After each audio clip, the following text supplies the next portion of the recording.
Today, we begin a month-long observance of the season of creation. This is a diversion that's actually authorized by the lectionary.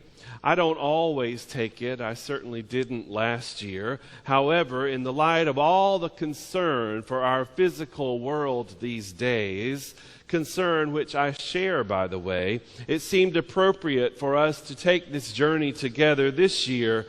There's no focus in the rest of the church year, really, on God as the Creator. No opportunity for us in a concentrated way to focus on the foundations of redemption and sanctification, namely, the very creation itself that is redeemed and sanctified.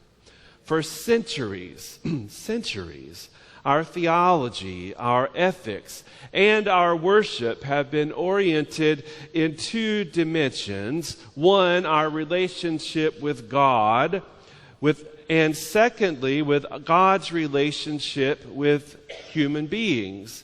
Now, perhaps, it is time for us to turn our attention to God's relationship with all creation and with our relationship with creation and with God through creation. The experience of a season of creation through 4 Sundays of the church year alone will not, hear me, it will not bring the transformation in consciousness that we need to address the ecological problems we face today with God's creation. But unless we can see what worship can be like in a season fully devoted to the Creator and the creation, we probably will not adequately incorporate care for our creation and our world into our worship for the rest of the church year. A season of creation has proven in places where it has been observed to be valuable in its own right. Yet we also need the season of creation to wake us up and show us another way to do worship all the time. When I began to prepare for these sermons a few weeks ago, I was immediately reminded again of Dr. Barbara Rossing's book, The Rapture Exposed, in which she tells us there is no planet dealership.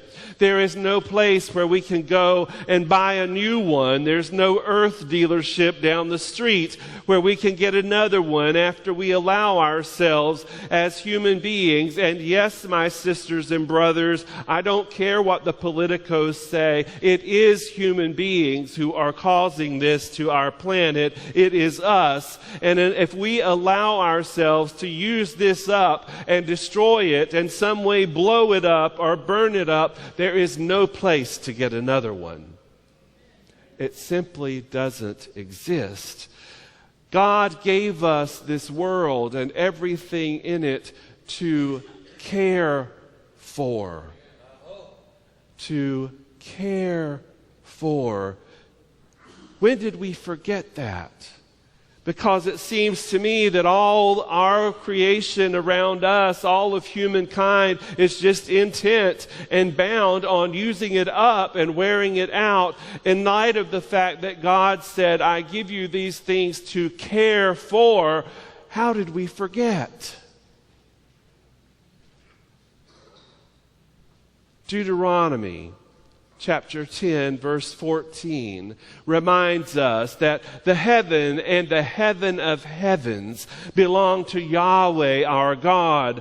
Genesis 1:9, God says, let the waters under the sky be gathered together in one place, and let the dry land appear. And it was so. Then just 2 verses later, God said, let the earth put forth vegetation, plants yielding seeds, and fruit trees of every kind on earth, bearing fruit and seed in it. And so it was. And you just got to grab that phrase for just a moment. And the two of them together, God said it, and so it was. God said it, and so it was. And my sisters and brothers, this morning, when God says it, so it is, even in 2015. So those are just a few, and I could have done this all morning long, I promise you, with verses from the Bible about the value that God places on creation. But those are just a few of them where we hear about the importance of the earth that God has given us and about God's intentions when our planet was created. God gave us all this beauty that we enjoy, all these wonderful fruits and vegetables to eat and to use for our benefit and to care for, to nurture, and to use in ways that would ensure that generations that come after you and I are long gone would still have this beautiful earth and all of its sustaining resources to enjoy and benefit from it. Because my brothers and sisters, I want to tell you something this morning. There really is enough. The earth provides enough for every single person living on this planet. It provides way more than enough for people like you and me, and it's because of our tendency to use it up and hold it like it's our own and to refuse to share it with people who come our way that we're in this world crisis of people starving to death and babies washing up on the beach because the God says there is enough. What will we do about it? It's people like us that make it look like there's not enough. God says there is enough for every single person. Notice this gospel lesson today. In the beginning was the Word. There's a wonderful commentary called The Season of Creation, a preaching commentary. You know I like to credit my sources, but there's about 14 editors of this book. And I'm not going to spend my time listing 14 editors this morning. There's their credit. God's glory is revealed to us even more clearly in Jesus Christ, which this gospel tells us was with God from the very beginning. In the beginning was the Word, and that very Word called earth into existence, called it to appear from beneath the primal waters, and now it is revealed in the Son of God, Jesus Christ. And in one of the most radical assertions of the gospel writer proclaims the Word that was God and was with God, etc., etc. The Word becomes flesh and dwelt among us and still does. Do you understand how radical that is? God became flesh and dwells with us. Now, there are some important pieces of that we need to think about this morning. I hope we all get it, that what that means is God became flesh. What is flesh composed of from a biblical perspective? Flesh is water. Flesh is air. Flesh is soil. Flesh is dust. Basic earthy stuff is what flesh is made out of, so that God and the earth are so intimately connected from the very beginning that when the Word became flesh, God became water, air, dust, and dirt. God and the earth became one. Think about that for a moment. And we are called to care for it. The art of caring. Think about that the next time you're thinking, oh, I can throw this cup out beside the road. Nobody will see me. Throw the cup on God.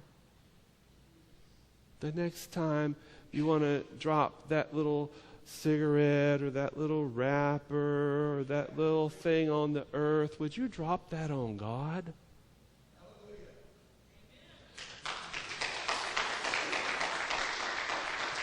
The next time you think, oh, it's hot outside. It doesn't matter. There's 20 cars in this drive-through. I'll just sit here with that engine running and those fumes going up into the ozone layer. Get out of your car and go in the store. You wouldn't fumigate God, would you? Serious. Would you put God under all that gas? God and the earth are one. The Word became flesh and dwelt among us, and we are called to care for it. Even the ancient writers, before all of this science, understood the connection between God and creation.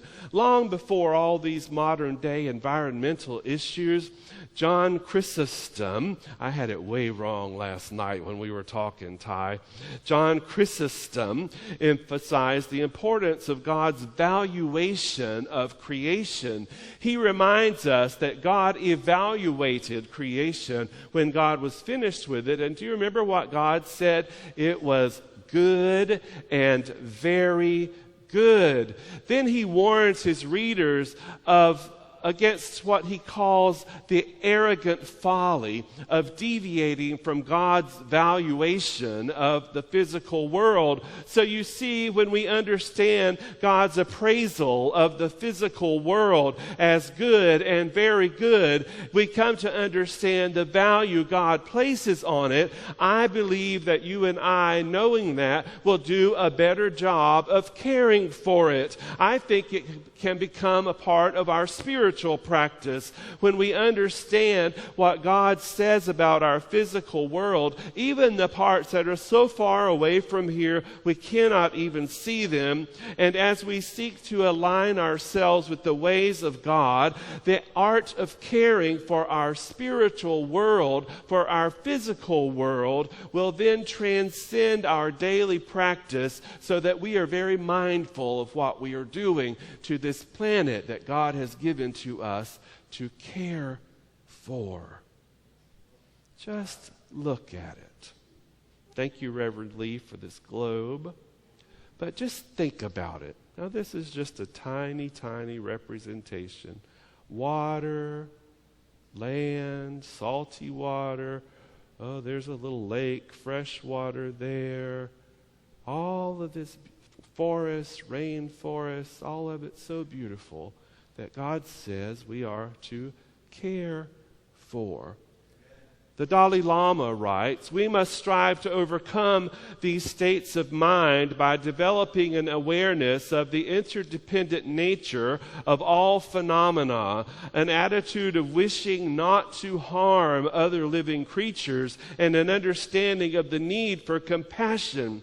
Because of the interdependent nature of everything, we cannot hope to solve the multifarious, that means lots of problems, multifarious problems with a one-sided or self-centered attitude.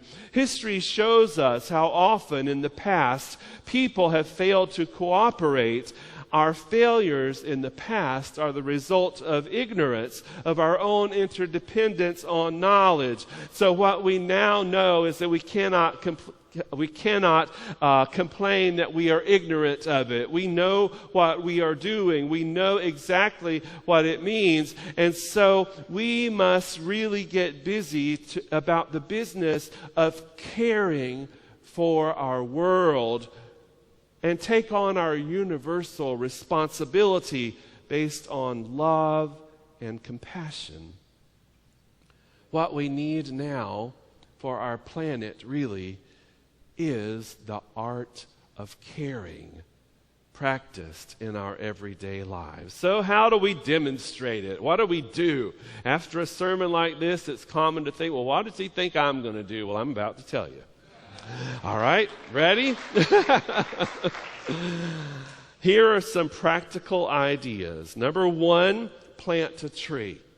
Have you noticed that little tree we planted a year ago today out by my office? It's tall. Terry and I wondered if it would make it through the winter. It was just planted and it was cold. I had a hose run all the way halfway across the church property trying to keep it watered, but it lived. And it's tall, and it's got pretty reddish leaves, and it's got green leaves, and it's producing oxygen. And it's representing to people who come here that there's life here. So plant a tree. Do the same thing at home, by the way. Number 2, turn the lights off. If you're not in the room, turn the light off. If you can have, my kitchen has, I guess, about 14 lights in there. I don't need all those lights. I actually took some of the bulbs out of a couple of the fixtures because it was too bright in there. Turn the lights off when you don't need them. And by the way, turn your computer off. I know it's easier if you just close the lid and it'll come back to life faster, but you've got a minute to spare.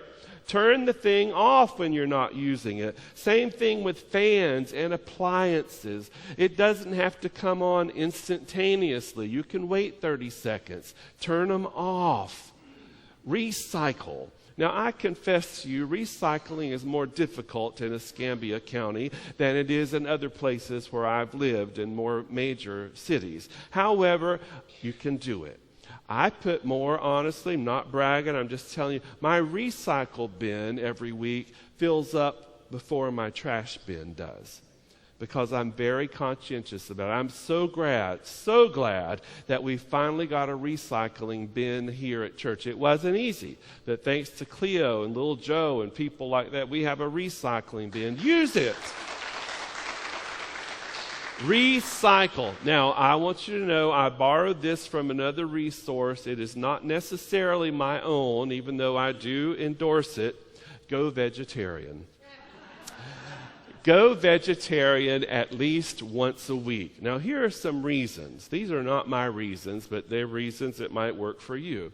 One less meat-based meal a week helps the planet and your diet. For example, it requires 2,500 gallons of water to produce 1 pound of beef. 2,500 gallons. You'll also save some trees because every hamburger that originates from animals, y'all just go ahead and open that candy and get it over with. This is taking too long. Just open it.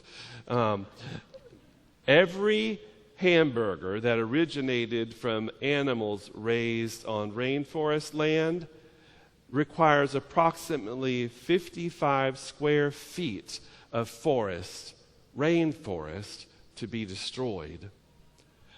Turn off the water while you're brushing your teeth. What is all that water running for? Is there a reason for it? I noticed myself this morning, I was thinking about my sermon, and the water's running. Turn that thing off, Jim. It doesn't do any good. So turn the water off while you're brushing your teeth. And now, perhaps the most fun suggestion of all. Ready? Shower with your partner.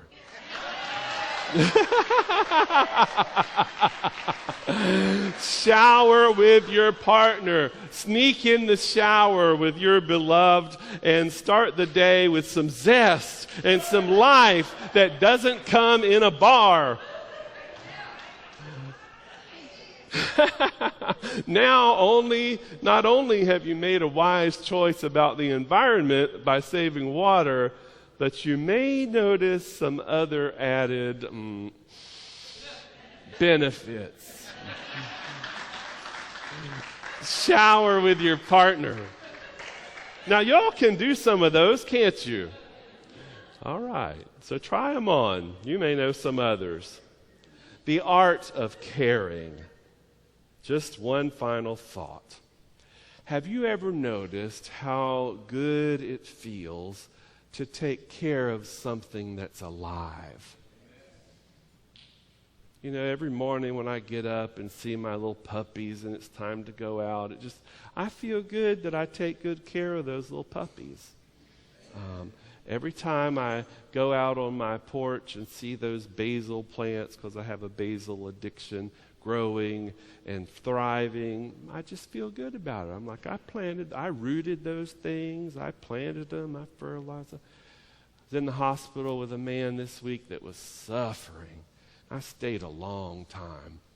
And some would say I helped him a lot, but I can't tell you how good I felt about 9 o'clock at night when I got home from caring for somebody. Family members, pets, gardens, and even the planet. The first time you make a decision not to throw that thing down, but just to wait and put it in the trash or the recycle when you get home, I promise you're going to feel good about it.